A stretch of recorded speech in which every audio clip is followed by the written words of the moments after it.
তাৰপিছত গাইছ আপোনালোকে চাওকচোন মানে এইটো ট্ৰেইন ষ্টেচনৰ চকাবিলাক কিমান টান চাওকচোন গাইছ আপোনালোকে বহুত টান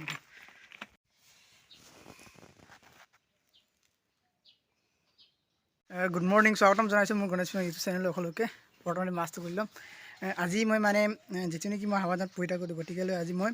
বিহু বুলি ঘৰলৈ যাম বুলি ভাবিছোঁ আজি ট্ৰেইনত যাম মানে হাৱাজানৰ পৰা ধেমাজিলৈ কেনেকৈ আপোনালোকে ট্ৰেইনত জাৰ্ণি কৰিব তাৰপিছত কিছুমানে ভুল কৰিব পাৰে যে এইকাৰণে আজি ভিডিঅ'টোত আপোনালোকে কেনেকৈ যাব কেনেকৈ ৰখিব আৰু কি কৰিব আজি ভিডিঅ' আপোনালোকে আৰু তাৰ বাহিৰেও আজি আপোনালোকে বিভিন্ন ধৰণৰ সেইকাৰণে ভিডিঅ'টো আপোনালোকে স্বাগতম জনাইছোঁ মোৰ গণেশ ইউটিউব চেনেল সকলোকে আৰু আপোনালোকলৈ বহুত মিছ কৰি আছিলোঁ তাৰপিছত আজি ভাবিছোঁ ব্লগ এটা দিম বুলি ভাবি ধুনীয়াকৈ এতিয়া মই ট্ৰেইন ষ্টেচনৰ ওপৰত আছোঁ ঠিক আছে এতিয়া ট্ৰেইন ষ্টেচনৰ ওপৰত কি আছে এইবিলাক আপোনালোকক মই দেখাই ল'ম প্ৰথমতে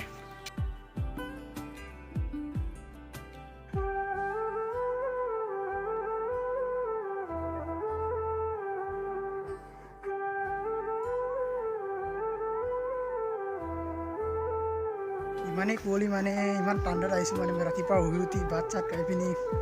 গা পা দি ইমানেই ঠাণ্ডাত চাওকচোন গাইছোঁ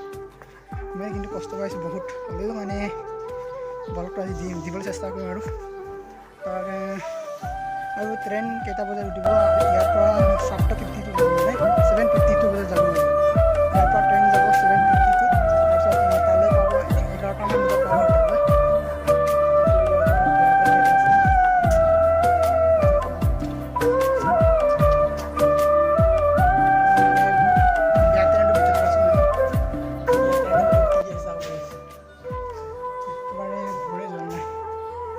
ৰাতিপুৱা যে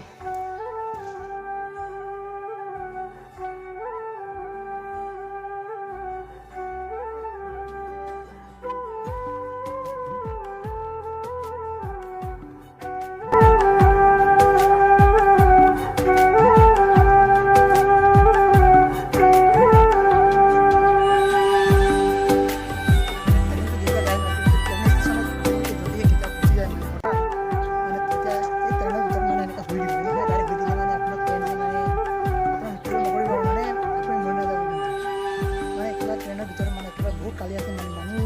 মানুহ সোমাই থাকিব পাৰে আপোনালোকক মই দেখাই দিম মাৰি ৰ'ব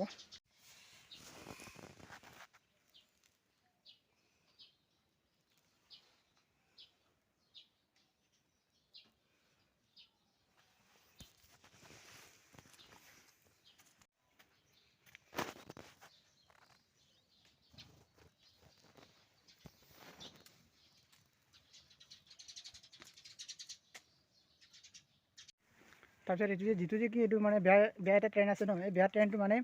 পুৰণি কালৰ ট্ৰেইন মানে এইটো বহুত দিন হ'ল মানে ট্ৰেইনটো সেইকাৰণে ট্ৰেইনটো চলি মানে ইয়ালৈকে বেয়া হৈ গ'ল মানে সেইকাৰণে এতিয়া নতুন ট্ৰেইন হয় মানে এইটো এই ট্ৰেইনবিলাক এতিয়া বেয়া হৈ গ'লে মানে এইটো ক'ৰবাত লৈ যাব নোৱাৰে সেইকাৰণে ইয়াতে থৈ দিবলগীয়া হয় তাৰপিছত ইয়াতে যদি সেই ইঞ্জিনিয়াৰবিলাকে পিছলৈ মানে বনাব পাৰে সেইকাৰণে বহুত দীঘল মানে এই তালৈকে বহুত দীঘল মানে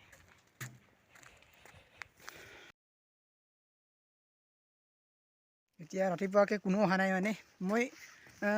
আগতীয়াকৈ অহাৰ কাৰণটো এইটোৱে যে আপোনালোকক মানে ভিডিঅ'টো মই দেখাম বুলি মানে ব্লগ এটা বনাম বুলি ইয়ালৈ মই আগতীয়াকৈ আহিছোঁ বৰ্তমানতে নহ'লে ইমান সোনকালে মই নাহিলেহেঁতেন কাৰণ আপোনালোকক মানে ভিডিঅ' নবনোৱা বহুত দিন হৈছে সেইকাৰণে আজি ভিডিঅ' এটাও দিম বুলি ভাবিছোঁ আৰু তাৰপিছত মোৰ কথা কোৱা ষ্টাইলবোৰ ইমানো মানে ভাল নহয় মানে মই গম পাওঁ কথা কোৱা ষ্টাইলবোৰ মোৰ ইমান সম্পূৰ্ণ নহয় শুদ্ধ নহয় হ'লে এনেকুৱা শিকি যাম আৰু তাৰপিছত লাষ্টলৈ যদি আপোনালোকে ছাপোৰ্ট কৰি থাকে তেন্তে মই আগুৱাই যাম বুলি ভাবিছোঁ আৰু এনেকৈ এতিয়া আমাৰ ট্ৰেইনৰ ভিতৰত কেতিয়াবা হঠাৎ আপোনালোকে সোমাই যাব পাৰে কেতিয়াবা চুইচাইড হ'বও পাৰে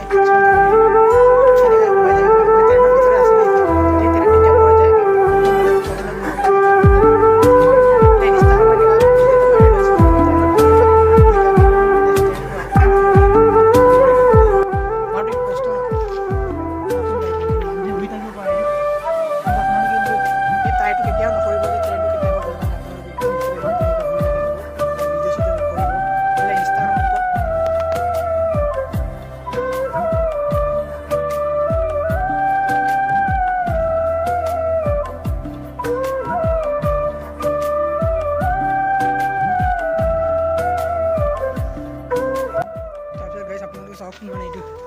ট্ৰেইন ষ্টেচনৰ চকাবিলাক কিমান টান চাওকচোন গাইছে আপোনালোকে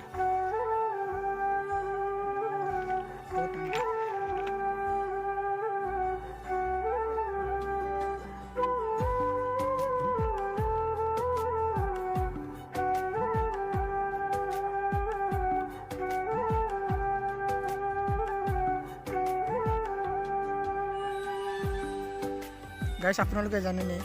প্ৰথম ইণ্ডিয়ালৈ ৰেল কেতিয়া আহিছিলে আৰু এই ৰেলখনৰ নাম কি আছিলে? প্ৰথম ৰেলটোৰ নাম আছিলে ৰেড হিল ৰেলৱে 1832 চনত এই ৰেলটোৱে মানে ইণ্ডিয়ালৈ প্ৰথম আহিছিলে। এইটো ব্ৰিটিছসকলে বনাইছিলে। এই ৰেলটো কেনেকুৱা আছিলে গাইছ আপোনালোকে ভিডিঅ'টো চাওকচোন। মানে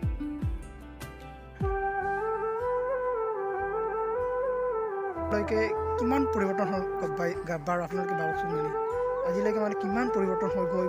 আৰু ট্ৰেইনটো মানে এতিয়াৰ পৰা আৰু কেনেকুৱা টাইপত হ'ব সেইটো মানে ভাবিবই পৰা নাই। মানে 2050 চনলৈকে কেনেকুৱা হ'ব ট্ৰেইনটো। যেতিয়া ইয়াৰ পৰা গৈ ট্ৰেইনটো আজিলৈকে ইমান মানে ধুনীয়া হৈ গৈছে। মানে পৰিৱৰ্তন যুগটো মানে বহুত ভাবিবলগীয়া কথা।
তাৰপাছত গাইজ এনেকৈ মই ভিডিঅ'টো বনাই ধেমাজিলৈ পালোঁ। তাৰপিছত আৰু যেতিয়া মই তালৈ যাম তেতিয়া আপোনালোকক ভিডিঅ'টো ধুনীয়াকৈ বনাবলৈ চেষ্টা কৰিম। তাৰপিছত আজিৰ ভিডিঅ'টো ইমানতে আপোনালোকক মই সামৰণি মাৰিছোঁ। সকলোকে হেপী মাঘ বিহু।